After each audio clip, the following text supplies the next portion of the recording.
শুভ সকাল বন্ধুরা। সকালবেলা স্নান করে চলে এসেছি। আজ 17ই শ্রাবণ, বাবা ভোলেনাথের শুভ জন্মদিন। এখন আমি পূজা করতে বসে পড়েছি। ভোলেনাথ, হর হর মহাদেব।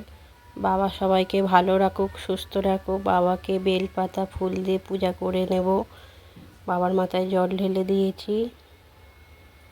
আমার সকল বন্ধুদের এবং আমার কাছের মানুষ, প্রিয় মানুষদের বাবা সুস্থ রাখুক, ভালো রাখুক, বাবাও ভালো থাকুক।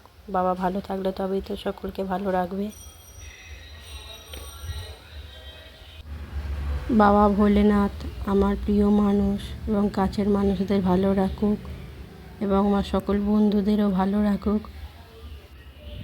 সকলে বলুন হর হর মহাদেব।